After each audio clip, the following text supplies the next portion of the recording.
Welcome, everyone. Thank you so much for joining us again. Welcome back to our virtual talk series, Baha'i Faith Modern Perspectives. Each Saturday, we have a speaker from the Baha'i Faith share his or her perspective on a topic of modern significance. And after the talk, we'll have time for a Q&A portion. These sessions are recorded and will be uploaded to our YouTube channel called Baha'i Faith Modern Perspectives, and you can subscribe for free and share all the talks at your convenience. Today, we're going to start off with an opening song, followed by 2 quotations from the Baha'i Faith.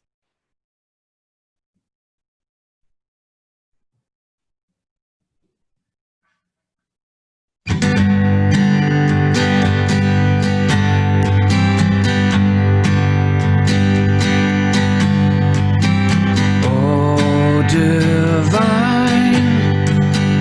providence, shed a ray of light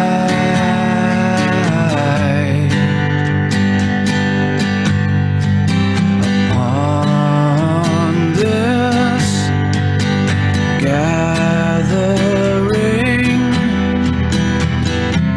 that it may become illumined.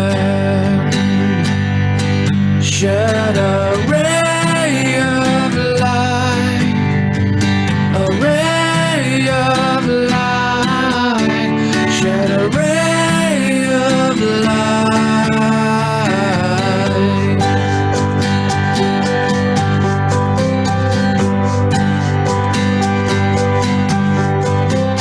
Oh, divine providence, shed a ray of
Turn ye away from all that is on earth, and seek none else but me. I am the sun of wisdom and the ocean of knowledge. I cheer the faint and revive the dead. I am the guiding light that illumineth the way. I am the royal falcon on the arm of the Almighty. I unfold the drooping wings of every broken bird and start it on its flight.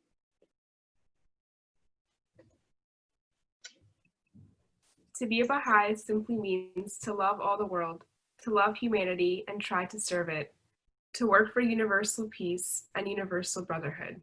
Abdul. Thank you. So now I'll introduce our speaker for today, and just a reminder to please save all your questions for after the talk when we'll have a Q&A portion. Today we're so excited to have Dr. Kendall Williams speak on what is the Baha'i Faith and why is it important. Dr. Kendall Williams is a professor of medicine at the University of Pennsylvania School of Medicine, where he has been engaged in medical student and residency education for over 2 decades. He founded the Penn Center for Evidence-Based Practice and was the inpatient service chief for Penn Presbyterian for almost 10 years. More recently, he has devoted his free time to developing the Baha'i website, sifterofdust.org, intended to be a resource for people exploring the teachings of the Baha'i Faith and its writings. And with that, I'll hand it off to Dr. Williams. Thank you so much. I'm really excited to be here. You guys hit me hard because that's one of my favorite Baha'i songs. And then you hit me with a couple of passages that also deeply moved me. So you caught me a little misty just as I'm about to start my presentation. I'm a fill-in for Habib Riyati, who's a wonderful speaker. So what you're getting actually is a talk that I've given before. Okay, so this is the website that I developed. You know, over the last 20 years or so, I've been active as a physician, mostly involved in my work life. And about 2 or 3 years ago, I decided to switch over from a lot of the work I was doing at Penn and really start to work on sharing the Baha'i faith more. And, you know, the reason I did that and created this website, you know, is quite honestly that the Baha'i faith is the most beautiful thing I've ever known. It's so unknown in the world, and it really needs to be known because so much of our modern problems and our modern concerns are answered by the Baha'i teachings. And it's also just on a personal level, it's just absolutely gorgeous. I mean, the writings of the Baha'i faith are incomprehensibly beautiful. And so I wanted to start a website that would share that. So we'll be starting a podcast shortly in September that's really going to be focused on introducing the Baha'i faith, but also focused on introducing the Baha'i writings. And I'll share at the end of this presentation a little bit of the type of work that we're going to be doing with that podcast. So this talk is just about what is the Baha'i faith? How do we understand it? How do we think about it from a modern perspective? So if you go online or are handed a card, oftentimes there'll be some certain principles that are associated with the Baha'i faith. That it teaches the oneness of God, so it's a monotheistic religion. It teaches there's a common foundation to all the world's religions. It focuses on the oneness of humanity. It believes in the harmony of science and religion, that everyone should investigate truth with their own minds and hearts in a completely unfettered way. But if you just focused on those, you'd really miss a lot, because this is obviously many people believe this, and many faiths work towards these solutions. In fact, it's become, I think, our modern project to really focus on a lot of these just in the secular world. So it really, just going over a list of principles doesn't really capture what the Baha'i faith is. So more specifically then, the Baha'i faith are Baha'is are followers of Baha'u'llah, who was a 19th century Persian nobleman. And we're going to talk a lot about Baha'u'llah. And Baha'u'llah is for Baha'is what Christ is to Christians and Muhammad is to Muslims. And Baha'u'llah taught that there's one God and that all the great religions of the world that we know, Islam, Christianity, Hinduism, Buddhism, and so forth, are really all from the same divine source. But they have been revealed, they have come into the world according to the needs of humanity and to the societies that they came at that time in history. So the underlying genesis behind the religions, the underlying expression of the divine will, if you will, is the same. It's just that it changes because humanity changes, because our societal circumstances changed. And so Baha'u'llah claimed to be bringing a revelation of the divine will, of God's will for humanity for today. And that is primarily that we need to come together as one human family. So in 1863, in a garden outside of Baghdad, which is now in modern day Iraq, Baha'u'llah made formal his declaration to be this prophet, messenger of God that brings a new revelation into the world. And then over the next 40 years, really a period of 39 years, well, actually the next 30 years, Baha'u'llah revealed tablets and writings that form the core scriptures of the Baha'i faith. These were sent to both people within his community as well as others that were outside of his community, including tablets to the kings and rulers of the world at that time. And Baha'u'llah spoke with and speaks throughout his writings with the voice of God, with a voice that is tremendously majestic and powerful and inspirational. And you could get a feel for it. These are just some select quotes that I pulled out of some of the tablets of Baha'u'llah to the kings and rulers of the earth at that time. The first one is very striking. He says, "You are but vassals, O kings of the earth." Vassal is a servant, right? "You are but servants, O kings of the earth. For him who is the King of kings hath appeared, arrayed in his most wondrous glory, and is summoning you unto himself." So those of you from a Christian background will recognize that the King of Kings is a reference to the Spirit of Jesus Christ himself. So Baha'u'llah was making, just in that short statement, making a tremendous claim. He was claiming to be the return of Christ, and that all the kings of the earth were really his servants, right? So he's claiming to come from God. So very powerful, very striking tablets. But he also gave them guidance on how to move forward into a peaceful world. And these ideas, this was early in Baha'u'llah's revelation, these ideas would be spelled out more fully in later tablets. And then as later Baha'i leaders explained them more, they fleshed them out even further. So, but Baha'u'llah told the kings, compose your differences, reduce your armaments, that your people can find peace. He told them they should gather together and they should solidify a pact between them, that if any one of them raises up their armies against the other, all should stop them. All should rise to stop that person or that nation from rising up against another. A principle known as collective security, which we in modern day see organizations like NATO function by collective security. Baha'u'llah said everything in the world, all the leaders of the world should function by collective security, effectively eliminating war. And then he talked a lot about justice in his writings, was an advocate for the poor and oppressed. Baha'u'llah himself was terribly oppressed throughout his life. He talked about how the poor should be regarded as the trust of God in the midst of our government leaders, and that we need to watch that we betray no trust. So these are very powerful tablets. So Baha'u'llah was exiled to what is modern day Turkey, and eventually was finally exiled to a prison city known as Akka. Now, one of the questions I think that comes up is, and I'm going to use this map as sort of a reference. If God was to send a universal revelation to all humanity, why would it come from this area of the world, right? But if you look at the map, and we're going to go over this a little bit, this particular map has Iran and Persia and that area of the world right at the center. But if you think about the world's religions, Europe is on the left in the upper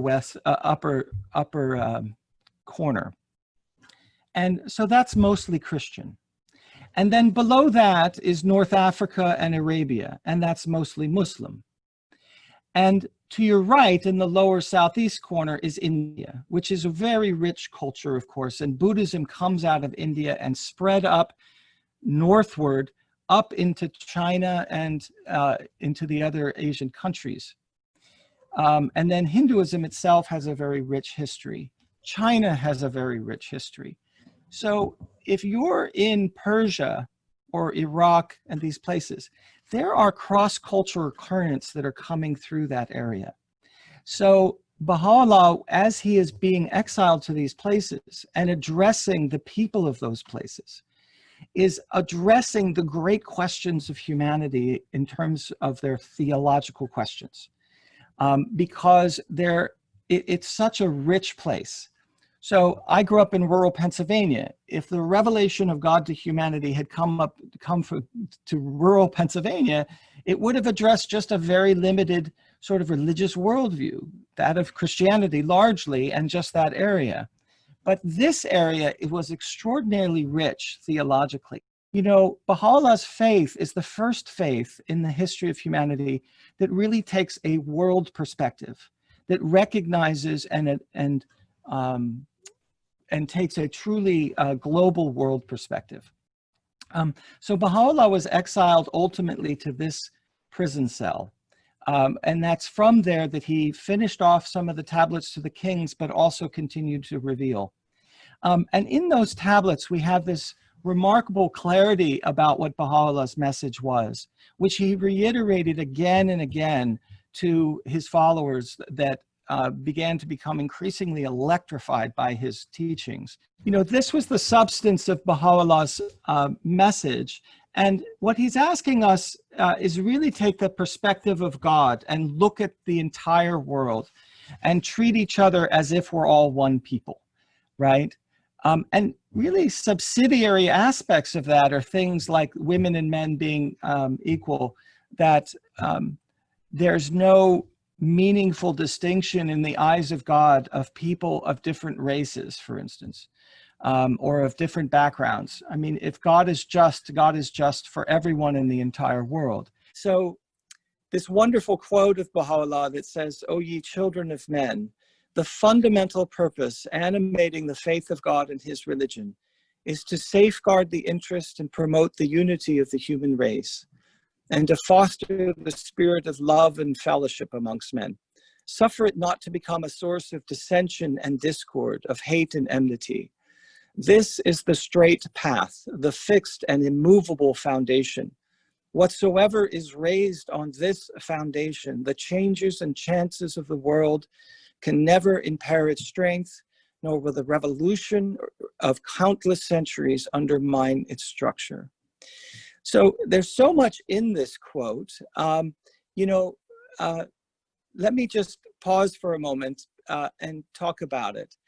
Baha'u'llah claimed that all of the great religions were from the same God, and they all spoke with the voice of God. But because our capacities are different from age to age, we hear that voice from a little bit different angle, if you will. But when he talks about the faith of God and his religion, he's referring to his revelation, but he's really also referring to the pure revelations of God that have come to humanity entirely, and that their purpose has been to safeguard our interests and foster the spirit of love and fellowship. And he really warns us, all of humanity, but his own followers specifically, to make sure that they don't let it become a source of dissension and discord, of hate and enmity. And he tells us that if we raise the religion, the message, and we promote it in a way, if we raise it on that foundation, that foundation will stay solid throughout the centuries. It's a beautiful and highly significant quote, I think, because it tells us really the fundamental purpose of Baha'u'llah's faith. So if we go to the next slide, you can see through this slide just some of the images of the current Baha'i community from those sort of meager beginnings, from a prison cell in the Middle East over 150 years ago. Baha'u'llah's message has spread all over the world to the smallest of villages. I grew up in rural Pennsylvania with a town of 2,000 people and 5 Baha'is, but there was a very active Baha'i community in my town, and we were a presence in that small community. And so that's where it spread in that way all over the world. And it's really now, actually, it's the most diverse single community of people on the planet. Baha'u'llah's faith has obviously attracted a huge diversity of people from all different walks of life. And if we just scroll through a couple more images here, this is I believe this is in Nepal. And then the picture on the right is Mongolia, a family that is studying the faith teachings in their living room. The most visited spot in India is the New Delhi Baha'i Temple. It receives 10,000 visitors a day, people from all over the world. And so the largest Baha'i community is in India. It's also spread out throughout the rural villages. The center of the Baha'i faith is in Haifa, Israel, which is near the prison where Baha'u'llah was ultimately exiled. And he himself had gone up on the mountain and said that this is where the center of the faith should be. And so from that time, the Baha'is have developed a world center there to which Baha'is go on pilgrimage. Now, the substance of my talk was, I wanted to kind of get at the significance of what this means when someone brings a revelation into the world. Obviously, people can make claims all the time, right? There are people that make claims to divinity all the time and have throughout history. Most of them probably are not true, but there have been certain figures that have had a profound influence on our civilizations. And when you read the writings of Baha'u'llah, there is an integrity to them, I would say, that is very striking. They're deeply profound, they're majestic, they're eloquent, they're extraordinarily, and they hit you in a way that is remarkable. You can distinguish them from the words of others very quickly. And so, you know, those of us who have had the opportunity to read the writings of Baha'u'llah and to study them have that feeling. Now, but the average person would say, a divine revelation, a new divine revelation, what are you talking about? How could that be true? And then the question becomes, well, so what's the big deal? So I wanted to just go back and talk a little bit about what, because I think we have some historical examples that can give us a sense of what Baha'u'llah's claim is really about.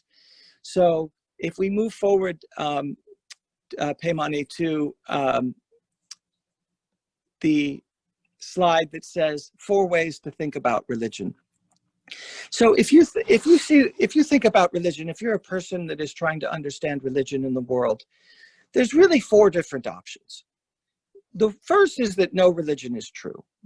That you know, they reflect humans' longing for their existential doubt about their reality, about the impending death that we all experience, but they don't really have any reality to them beyond our desires and emotions, right? So that's sort of the atheist point of view. The other option is to say that only one religion is true. And those of us who grew up in Christian societies were often taught that Christ was the only way to God. And another way to think about it is that all religions are true in that they all have truth, but it's not clear exactly in what way they're all true. They're all true in a nebulous sense. What Baha'u'llah taught us is in some ways a combination of 2 and 3. And that is that all religions are true, but they're true in a specific sense. They're true in that they come from the same source, but they're revealed to the needs of an age and history. And so in any age of time, though, there is only one that is the most true, because it's the most appropriate for that time in history, right? So we might just say, well, all cars work. That's true. All cars do work. But obviously, there's a reason that people buy the most modern cars, because they're most fitted and they're most advanced in terms of the needs of a modern human, right? They have Bluetooth in them and all these other things and all these other technologies that fail us. But the point is that this is what Baha'u'llah says about religion is really true just about of everything else, right? That we all live in a dynamic environment. We all live in a world that is constantly changing and evolving. And so if religion is true, it has to update itself. If revelation is true, it has to update itself. And that's what Baha'u'llah taught. So let's look at 2 revelations that I think have it, that we can see. You know, human history, we really only know about 3,000 years of human history. Beyond that, I mean, in terms of our cultural history, in terms of religious history, when you get beyond about 2,500 years, it gets really kind of misty, right? The human race, Homo sapiens, are 200,000, maybe 300,000 years old. So there's a lot of the religious history of humanity that we know very little about, like Stonehenge, for instance. Nobody really knows what exactly they were doing at Stonehenge. We just know it had religious symbolism. But in terms of the religions we know the most about, the 2 that have been most impactful are Christianity and Islam. So going back to our map, you know, Christianity started really in a small area, really along the Mediterranean, in what is now modern day Israel, right, around Jerusalem. And Christ, if you read the Gospels, he is traveling to these little villages that exist around the city of Jerusalem, which at that time was a Roman outpost, effectively. So it was a small micro environment. It was part of the Roman Empire, which was much larger empire and expanded up into Europe. But, you know, it was really sort of a small environment. Christ only spoke and taught for 3 years. He died at the age of 31. So, and there was some preparatory time with John the Baptist. So he only really taught his faith for 3 years. But he delivered a revelation to humanity that was captured and then presented in this gospel narratives that we know. And his sayings were captured in that way and then read for centuries by really literally billions of people. Now, the Roman Empire was a administratively very successful empire, but they were brutal and they conquered. They were completely imperialist. I think I saw a statistic recently that when the Romans went into Britain, they killed 80,000 people. And they went into Britain because they wanted to harvest the tin of Britain. So the Romans were brutal people, but the whole world was brutal at that time in history. And here you have this itinerant preacher roaming around Jerusalem and preaching this message of peace and love, right? And giving people a new way to look at themselves, right?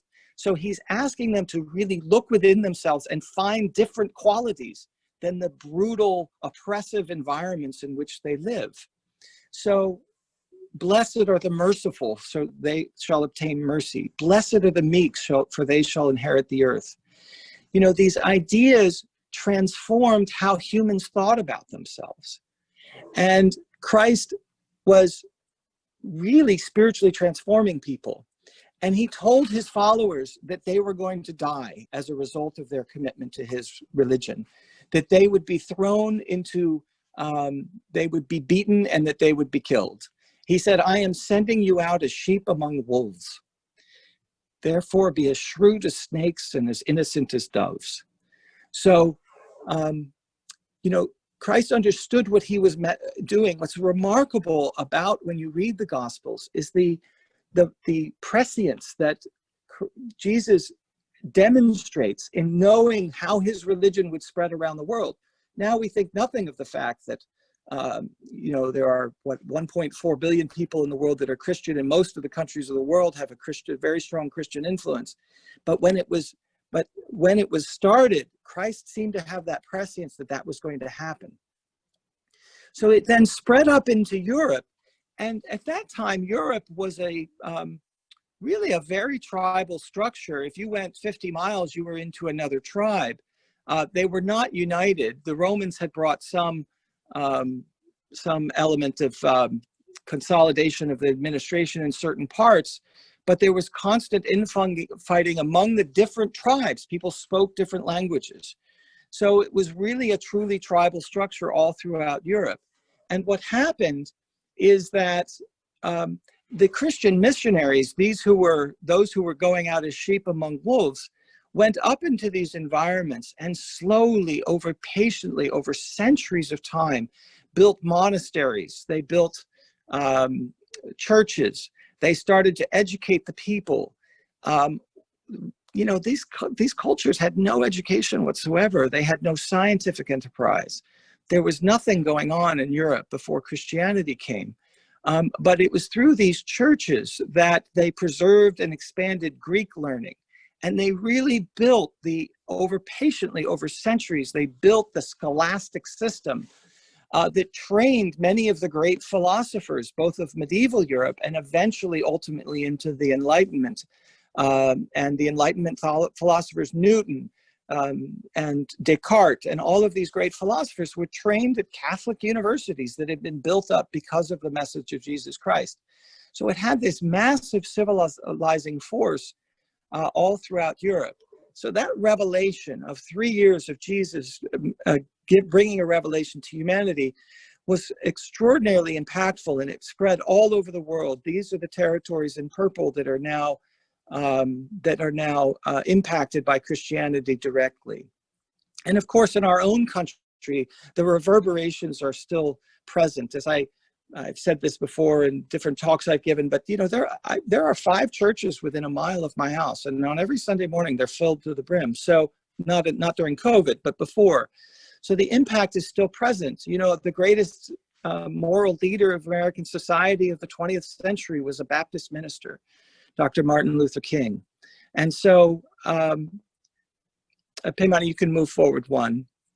So the impact of Christ's message has reverberated down through the centuries. He truly was the King of Kings. No king withstood the power of his message.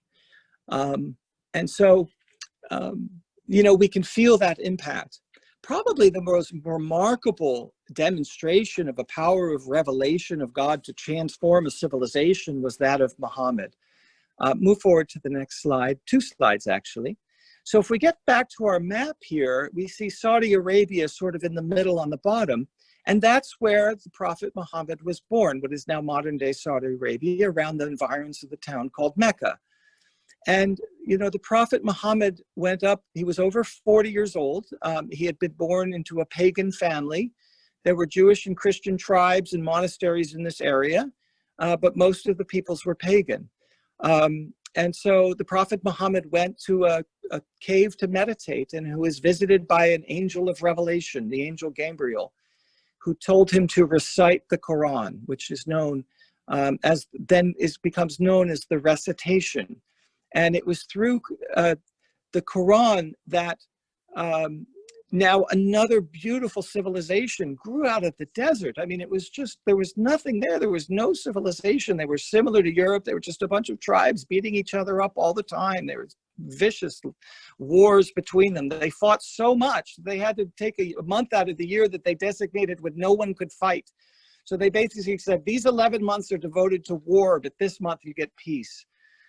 So war was built into the calendar. They fought each other so much.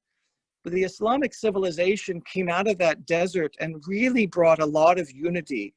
Even countries who were under Christian kings, some of the people asked that they be conquered by the Muslims because the Muslims were so progressive in the religion and the social structure that they had brought into the world. And, you know,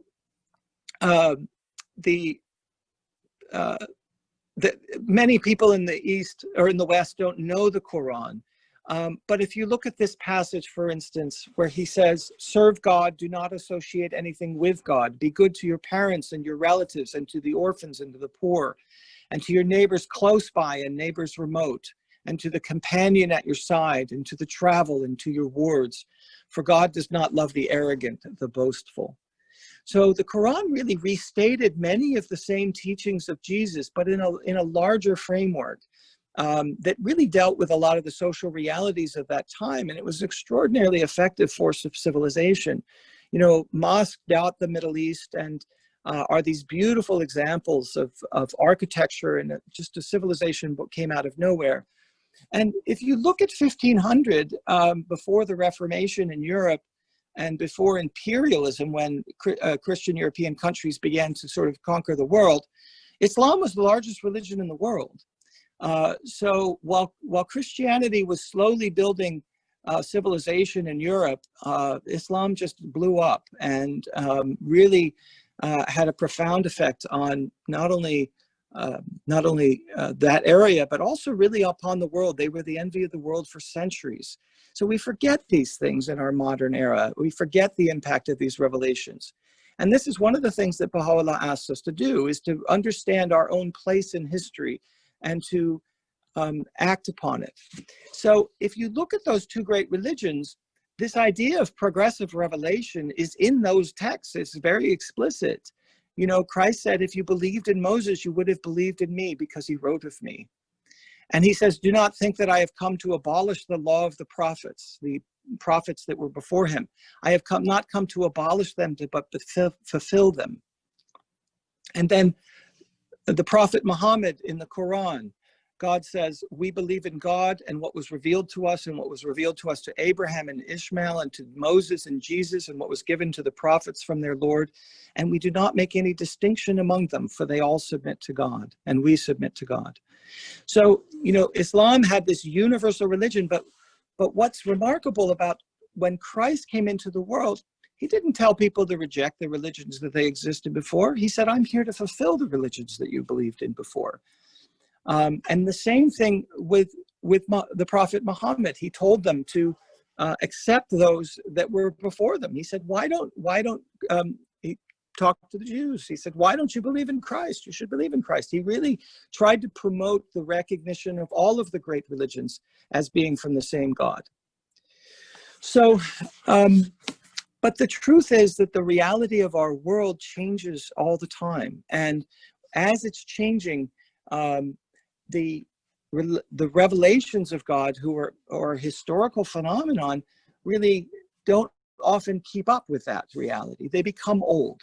So that's true of everything. There's all of these great religions are from the same God, but we can see that humanity has continued to progress. And so we constantly need a broader religious truth if we're going to continue to believe in religion. In some ways, I think about this. I love organic gardening. I do a lot of it, and I think about these things when I'm doing it. You know, every year I start seedlings in the spring, and then, of course, I have to take them out of their small little little pot that they've grown in. And you know, by the time I take them out, the roots are all, you know, they've outgrown the soil that they were in. But then I put them in a larger pot, and they grow more, a broader pot, a larger vision, right? A more universal thing. And then I continue to do that until they're ready to really flourish. And so humanity in our consciousness, we're the same thing, right? We need to continue to expand our roots, to be able to expand our roots. And with each of these revelations from God, they're each broader than the one before. They're really bigger pots, right? And they accept everything that came before them. So, you know, when we talk about the Baha'i faith, and you begin to think about it with this historical perspective, you understand it. It's really not a new religion. It's the renewal of religion, right? That same revelation that came into the world through Prophet Muhammad and Christ. But, you know, Baha'u'llah tells us, the Quran says it as well. The Quran says, unto all nations have we sent our prophets, speaking with the voice of God in that phrase. Baha'u'llah tells us that there have been as many prophets as you can almost think of, because the human race is quite old and we've needed spiritual development all through that time. You can imagine that these prophets were not universal. Christianity, Islam, and Buddhism are regarded as universal religions because they spread beyond their local environments. Probably most of these revelations were very local and for a very local period of history. When you talk to the Native American peoples, they have stories of religious figures going back that sound a lot like messengers of God. So, yes. So Baha'u'llah said, when he revealed his religion, he said, this is the changeless faith of God, eternal in the past, eternal in the future. And there's an irony in that statement, because of course it does change. Baha'u'llah's message is different from Muhammad. It's different from Christ. He changed the laws. He updated everything. So it has changed, but he's saying that in the religion is an eternal element throughout. So as I said before, Baha'u'llah's asking us to take this world perspective and really to view all of the world as our brothers and sisters. These are the scriptures of the Baha'i faith. Baha'u'llah says, illumine and hallow your hearts. Let them not be profaned by the thorns of hate or the thistles of malice. You dwell in one world and have been created through the operation of one will. Blessed is he who mingleth with all men in a spirit of the utmost kindliness and love. And, you know, as we look at this diverse picture in this next slide, this diverse picture of Baha'is who have gathered in Haifa for probably an international gathering from all over the world. And Baha'u'llah told them to be as the fingers of one hand and the members of one body. Thus counsels you the pen of revelation. So, you know, these beautiful souls, if we start to see each other as these beautiful souls with these differences that are just gorgeous when you look at all of humanity. Baha'u'llah, I love a couple of passages. Recently, there was a new translation that came out, and Baha'u'llah said in that translation, the faith of God hath in this day been made manifest. His faith is the faith of benevolence, and his religion, the religion of forbearance, which is benevolence and tolerance. If you think about those things, beautiful. You are the fruits of one tree and the leaves of one branch. Deal you one with another with the utmost love and harmony and friendliness and fellowship. So powerful is the light of unity, it can illumine the whole earth. And Baha'u'llah says that it's God's desire. He who is your Lord, the all-merciful, cherishes in his heart. It's God's desire that we all come together as one. Cherishes in his heart the desire of beholding the entire human race as one soul and one body.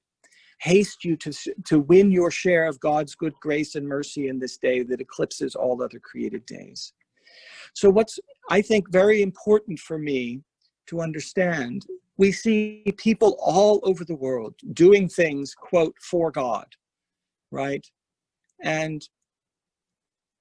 But it's really only through the messengers of God that we know what God really wants. What God really wants is to come to unity, and that's the challenging message of Baha'u'llah. We can leave with this beautiful slide of these beautiful souls that have gathered. And I don't know, Paimani, if there's an opportunity for questions, if we've become too late, or thoughts of others. I'm sure I'm as interested in hearing your thoughts as I'm more interested in hearing your thoughts than I am my own. Yeah, we have about, I'd say 15 minutes for questions. So thank you so much. Despite all the technical difficulties, that was really a great overview. And like, I loved how you tied together the different revelations. So I'm going to stop sharing just so we can like see everyone. So if anyone has questions, you can either put it in the chat, or you can raise your hand using the raise hand button, which you can find by clicking participants and then clicking the blue raise hand button. So this is Giti Etemad. I have a question for Kendall. okay, Yes.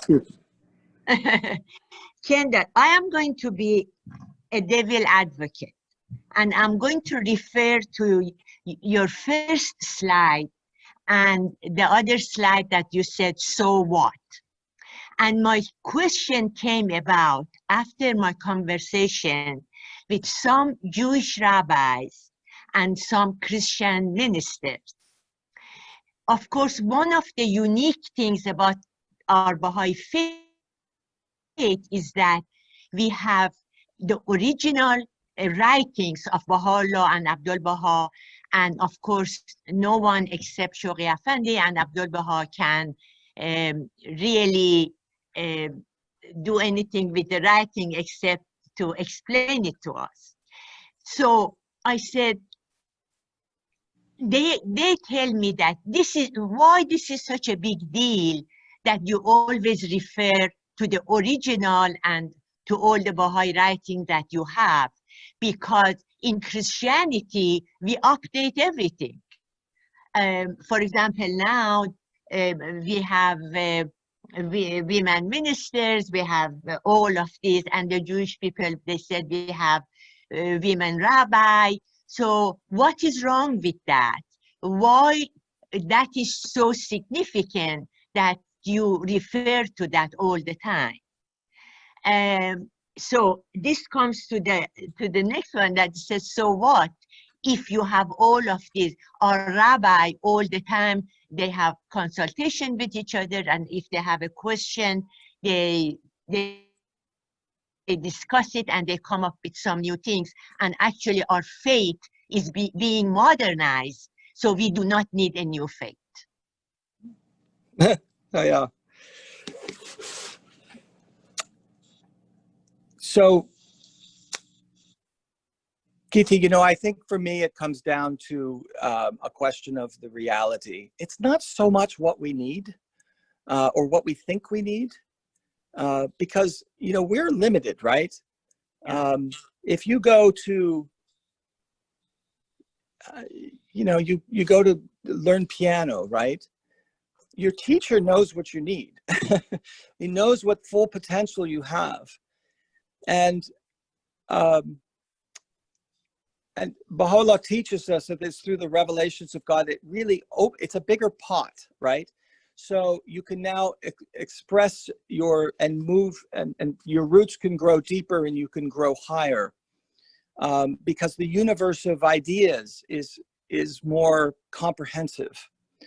And, you know, all religions struggle with this problem of having to update the scriptures that appear at one time in history. And Baha'is also face these issues as well. Of course, you know, Baha'u'llah was only 150 years ago, but we still have issues that we need to deal with. You know, global warming wasn't as much of an issue back then and so forth, though we have comments from Baha'u'llah that reflect that. I think that, you know, and I look at it a little differently, because a lot of that updating has led to a lot of division within the religions as well. You know, even the historic, when there was a desire to update from the Reformation was a springtime for Christianity. It really brought a lot of new energy into it. But it also created a lot of division. And so now we have 2,000 sects within Christianity, and they're progressively splintering because of their differences about how to update the religion, right? So Baha'u'llah tells us that religion's purpose is for unity, not for us to be like political parties that progressively splinter or try to encourage splintering. So I think that there's a balance here, however. There's a richness in the Jewish scriptures as well as in the Gospels and others that is really eternal. And but there's also an energy that flows through the revelation of Baha'u'llah and the writings and the teachings that is so powerful. And I don't feel that in Judaism and Christianity. I'm just going to say. So, and I don't also, when I look at those older faiths, and this may be controversial, but I'm going to say it bluntly, for instance, Catholicism. For every person that converts to Catholicism in the modern day, 6 people leave the church. So the religions of humanity are dying. 50% of people who grow up in Christian households, 50% of their kids know nothing about the Gospels. They can't even tell you the most basic stuff. So the reality is, even though, yes, we would want to update our religions, we need a new efflorescence. We need a new perspective. Otherwise, religion is really, honestly, in the world, it's dying. Among intellectuals, it's largely dead. So I think those are the realities of our situation right now. And that's why Baha'u'llah's revelation is so compelling. The other question, and I don't mean to go off on this, but the bare fact that God sent another revelation into the world says some very profound things about the nature of our world, about the nature of human consciousness. And Baha'u'llah himself said some very profound things about all of those things. But just the fact that the divine providence is going through the trouble of educating us in a very specific way means some very profound things about the world. And those are when the religions and the faiths of the world get old, people stop believing them. So Geethi, I hope that answers your question. That's a broad question, and it's a very good one. Okay, if we don't have any more questions, I just want to thank Dr. Williams again so much. That was a really great overview of the Baha'i Faith. And as I mentioned, next week, our speaker/singer will be Red Grammer, and he'll be doing a musical fireside. So these talks/events happen every Saturday at 12 p.m. Eastern Daylight Time. So I'm going to also put my email in the chat if you would like to be on the mailing list for these events. And right now we're going to end with a closing prayer.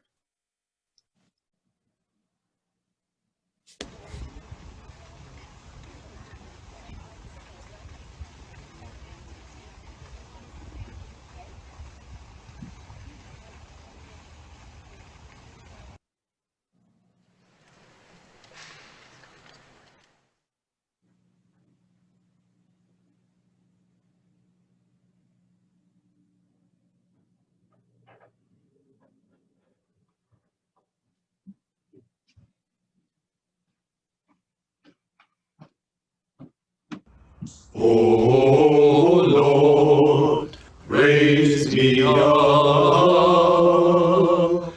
that I shall not fall back. O Lord, raise me up, that I shall not fall back. O Lord, raise me up.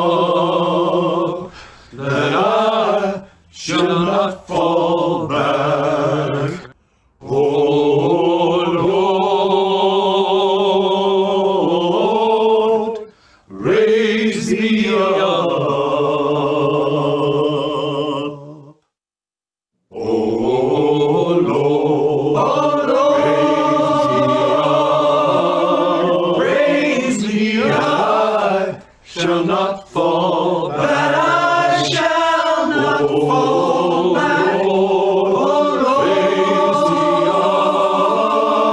Raise me up, shall not fall back. That I shall not fall back. Raise me up, shall not fall. That I shall not fall back.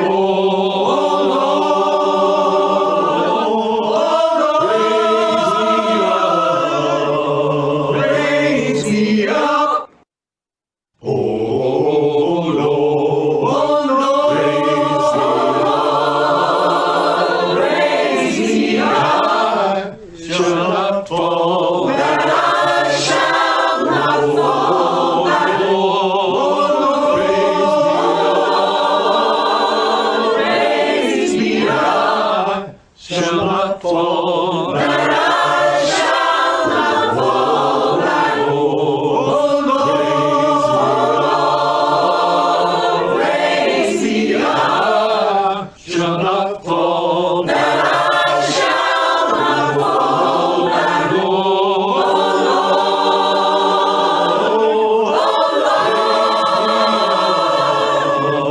Raise me up. Oh Lord, raise me up, shall not fall back. I shall not fall back. Raise me up, shall not fall back. I shall not fall back. Raise me up, shall not fall back. I shall not fall back.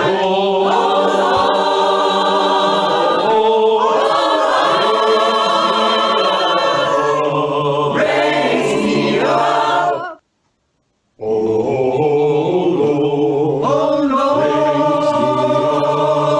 Lord, raise me up, shall not fall back. I shall not fall back. Oh Lord, raise me up, shall not fall back. I shall not fall back. Oh Lord, raise me up, shall not fall back. I shall not fall back.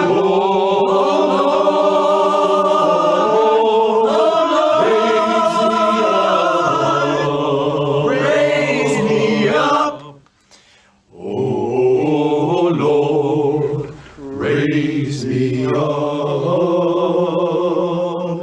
that I shall not fall back. Oh Lord, raise me up, that I shall not fall back. Oh Lord, raise me up, that I shall not fall back. Oh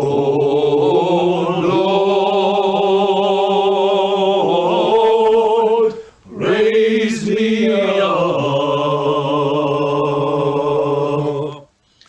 Oh Lord, raise me up.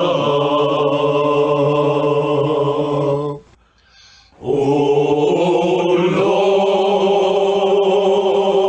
Lord, raise me up.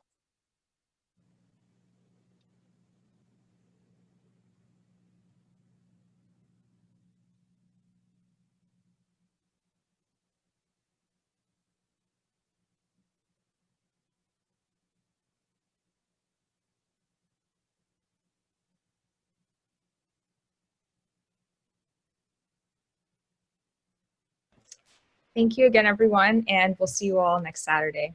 Bye.